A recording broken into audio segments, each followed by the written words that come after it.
Okay, ladies and gentlemen, welcome to our Mindset Monday call. And I just took a bunch of the learnings of last week and was like, hey, I really want to talk about that today because it feels so overwhelming. And a lot of people came with this topic to me. And there was always one answer I gave them. So the topic of today's call is you don't have a lead problem, you have an ownership problem. And I have a lot of conversations with people. Hey, I don't have enough leads. The market is dead. This is not happening. And what I reply to them is like, hey, like how much outreach should you do, right? What do you do to get leads? Like where do you spend your time on? And is it like lead generation? What do you do? And like what I realized is that most of the people run their business like a hobby. They blame everyone and everything else, right? Um, but themselves. And this is not the right way of running and operating a business, guys, right? Like it's really like when you operate a business, you own a business, so you own everything that happens in that business. And it's not the outside circumstances that define how that business works and how well it goes. It's like what you make out of it.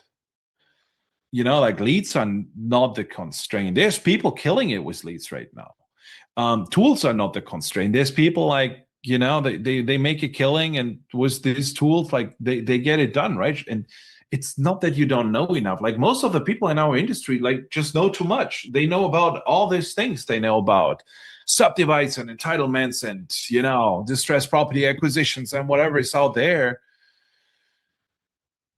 But what they're doing really is they're sitting there and just operate instead of really owning what is going on, right? So, and they do the same thing over and over and over again and say then it doesn't work. And this is like, I think, a core problem in our industry, right? So, when you don't start owning things and just operate the way you were used to, you will not get to any other results. Like when you do the same thing over and over again and expect a different result, right?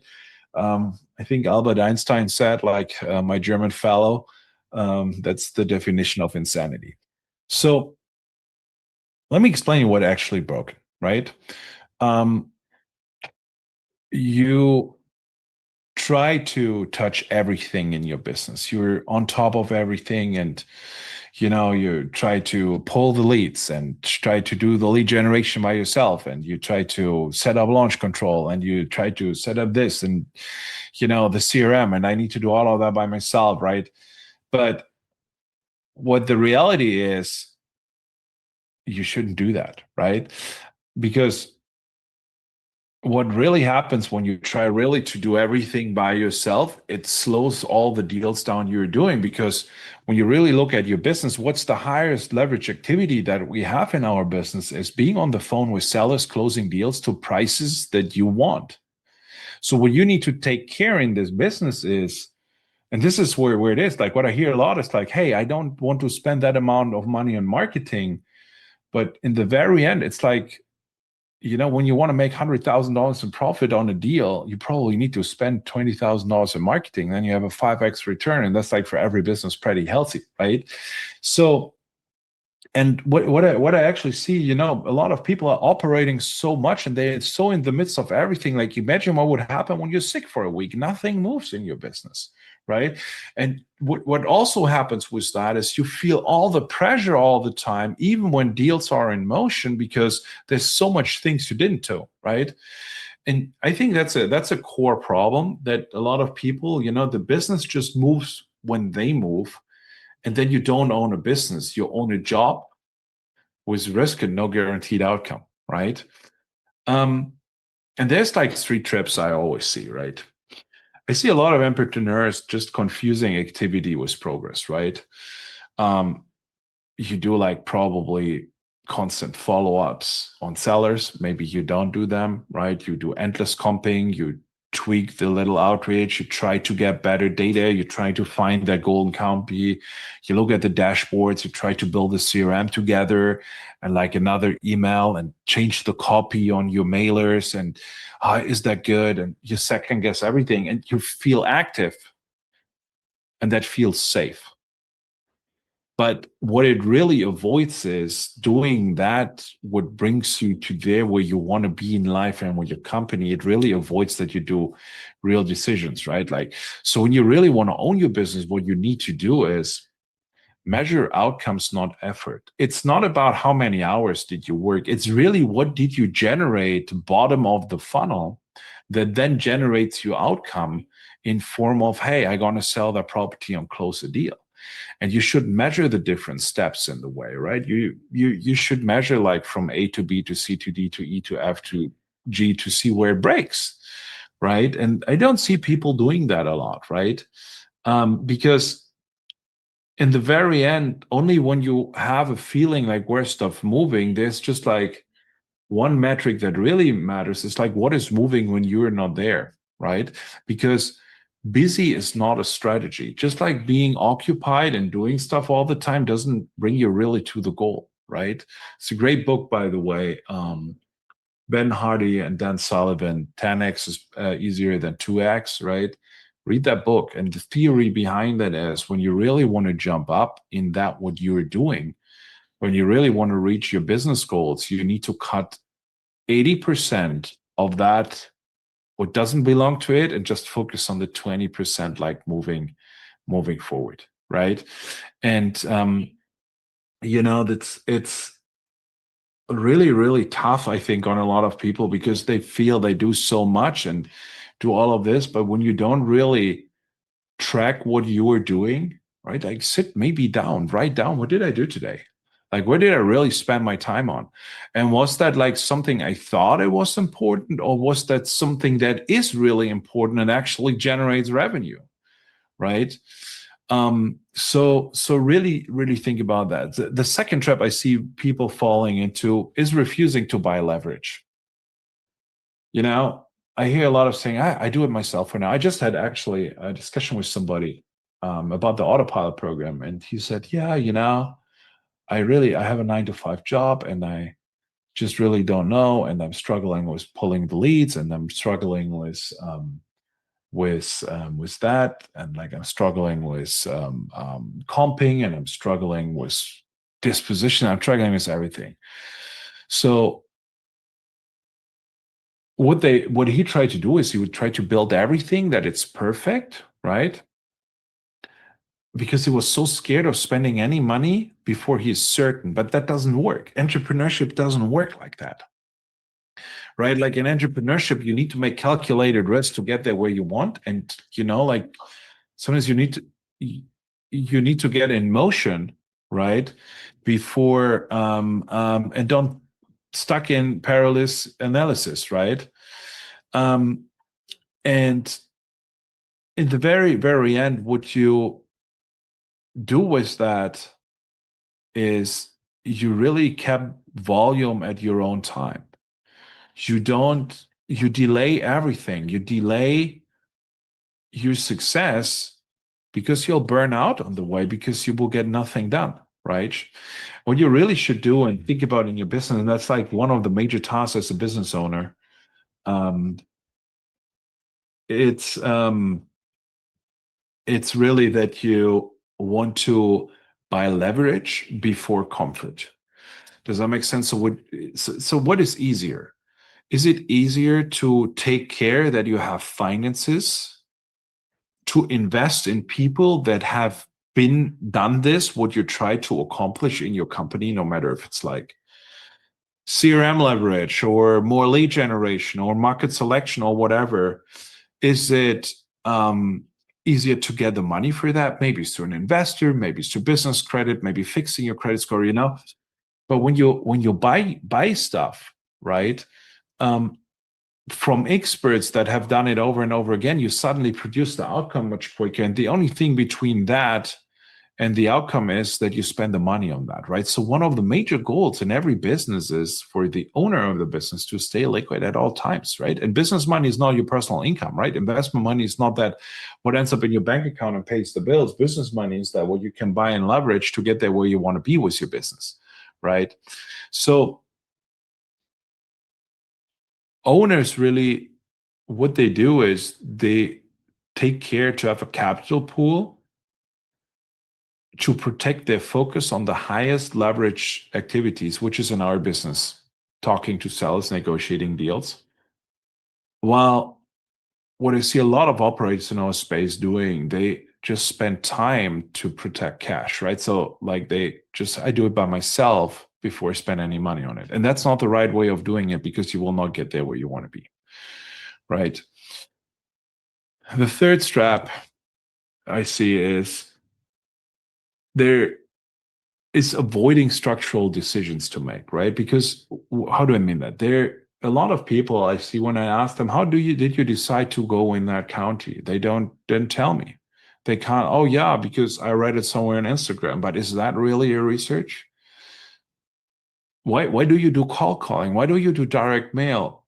There is no clear answer. And then, it goes further on, like, who's taking your calls? Like, oh yeah, it's me. What is when you are not around on vacation and you have your marketing campaigns rolling, whatever, right? What it is, everything in their business feels temporary, right? And what they do is just permanent firefighting. Oh, fuck, like I got 5 new leads, let me take care of them. Oh no, I need to comp them, but there's 3 new leads. Oh, now I need to have closing calls, but there's 5 more leads. Oh my God, now I need to sell this property and there's like more this. Yeah, chaos compounds when you act like this, right? And the stress becomes permanent and like growing your company feels really heavy. So what you really should do is decide what work you will never do again. What is that part in your company you hate the most, right?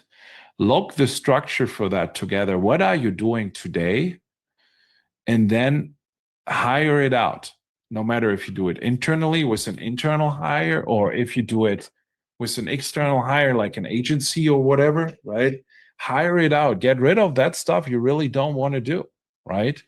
Because when you have that structured out, you can focus. You have so much more bandwidth to deal with everything else, right? Like when you don't want to do comms, like, and it's always like give it to our comms team. It's like $12. What for $12 to get that report? Don't feel guilty anymore that you didn't do it and can call the owner tomorrow to close the deal, right? This is stuff that I mean that you can do, and everyone is complaining about this slow market we're having today. And, slower markets really punish improvisation. They punish like random efforts that you're taking. What these times require is to really build a business that survives over a period of time without getting paid, and that has processes that create leverage and that compound, right? Because in a down market like where we are, in a low market where we are, they don't care how smart you are. It rewards people who build something repeatable, right? So when you can do it over and over again and really build something predictable that you can do over and over and over and over again, and it will produce, and you can wait it out and set it out for 6, 9, 12 months, right? So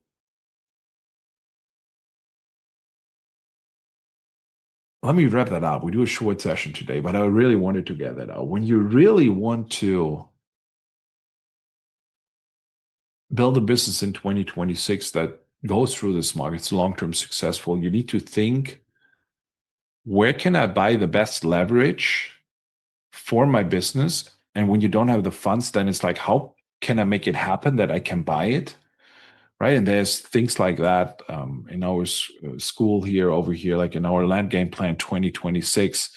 There is like a course over that, right? Like, can you raise money for your business? It's just like in there, how can you get more funding in and all of that.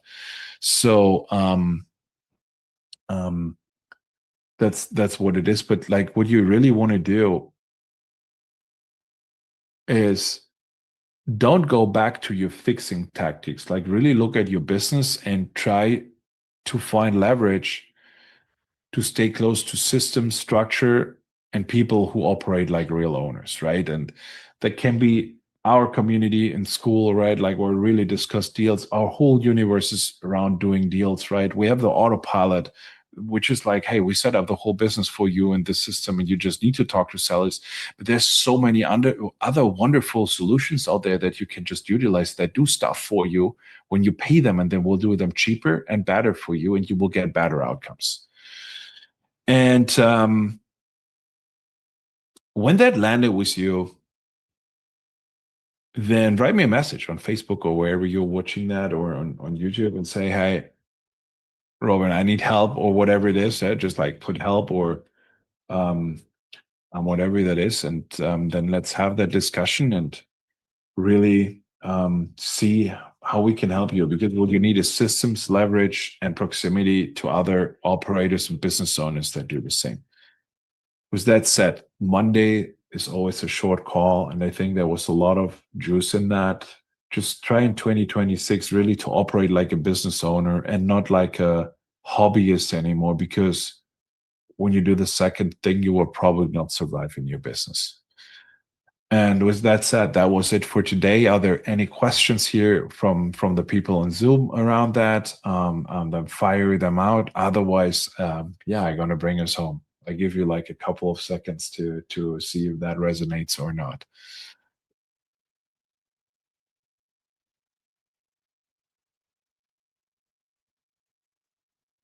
There's Nate, like he's like, yeah, he brings it up. Where are the dogs, Nate? Outside. Outside, that's good. Okay, They're not Genius. allowed in the room. Oh, they're not allowed in the room. Genius here and Adam. Good to see you guys. Any questions around that, what I was just talking about? Otherwise, I mean, like you and I talked about, that's my next move is leveraging. Yeah, hopefully towards either an acquisitions manager or lead manager or both. So yeah, it's like, I mean, you like Nate is like, hey, if you want to be close to Nate, you want to be part of the Land Autopilot community, obviously. But like Nate is like so strategic about like to think, what is the next one step that I need to go to really create the business I want? Right. And like we went through a couple of iterations, and like he said, okay, I don't know, I think the last thing we were working on, how do I get better at those closing calls, right? And now he's really good at that and mastered that, and he's not okay, now I feel ready to hire somebody to teach that what I learned, to really like have them run a lot of the operations that he has built in his business. And this is like really like, this is smart decisions to make, right? So be more like Nate. That's what I wanted to tell you, right? Okay, guys. Any other questions? Good, guys. Then see everyone the next days and hope you're doing well. Bye.